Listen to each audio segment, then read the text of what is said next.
شفت فيديو لفت نظري النهارده لبنوتة مصورة راجل واقف في نص البحر وبتقول انه بقاله 13 سنة بيقف في المكان ده علشان مش قادر يستوعب وفاة زوجته غرقا في المكان ده. ربنا يرحمها يا رب ويصبر قلبه. بس لفت للأسف نظري كومنت صعب جدا.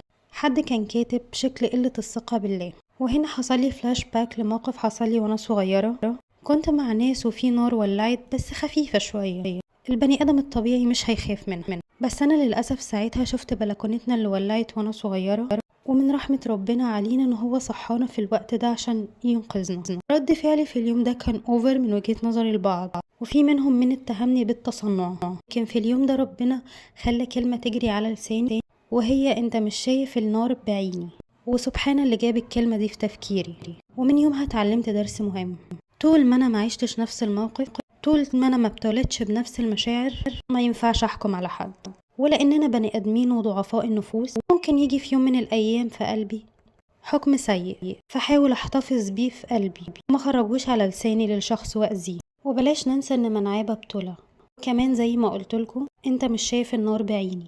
وده كان فنجان بعد الفطار وخلص النهاردة.